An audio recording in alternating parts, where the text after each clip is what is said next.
থেকেই মুছে দিয়েছে।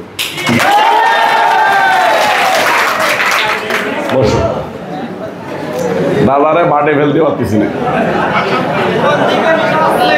হ্যাঁ, মন থেকে মিশা হচ্ছে। সম্মানিত নেতৃবৃন্দ, আমি আপনাদের কাছে অনুরোধ করতেছি, আমরা জানি না এখনো বিএনপির ভারপ্রাপ্ত চেয়ারম্যান জনাব তারেক রহমান সাহেব কাকে এই 2 আসনে মনোনয়ন দেবে। আমাদের একজন বোন, হিন্দু মহিলা মেম্বার, ওনার কাছ থেকে কিছু না শুনলে বলবেন দাদাগের কাছে খালি শুনে, আমাকে কাছে শুনে না। বোনের দিকে আছেন, আপনারা আমার সাথে মিশে গেলেন। আমি আপনাদেরকে বললাম আপনাদেরকে আমি দেখভাল করব, কিন্তু কোনোদিন খবর নিলাম না।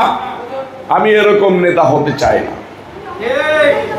আমি এরকম নেতা হতে চাই না। আমি আপনাদের কাছে এতটুকু কথা দিচ্ছি, এই আসন থেকে 3 জন মনোনয়ন প্রত্যাশী, কাজী সালিমুল হক কামাল, রবিউল ইসলাম নয়ন, নিতাই রায়চৌধুরী।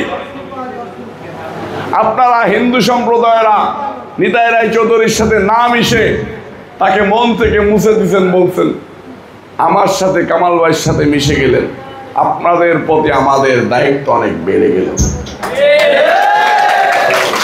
ভাইরা আমার, আমিও আপনাদের কাছে কথা দিচ্ছি, আমার নেতা বিএনপির ভারপ্রাপ্ত চেয়ারম্যান জনাব তারেক রহমান সাহেব যদি এদেশের প্রধানমন্ত্রী হয়, রবিউল ইসলাম নয়নের এমপি হওয়া লাগবে না, মন্ত্রী হওয়া লাগবে না। বিএনপির ভারপ্রাপ্ত চেয়ারম্যান জনাব তারেক রহমান সাহেব বাংলাদেশের প্রধানমন্ত্রী মানে এই 1000 সম্প্রদায়ের লোক 100% নিরাপদ। 1000 সম্প্রদায়ের লোক 100% নিরাপদ।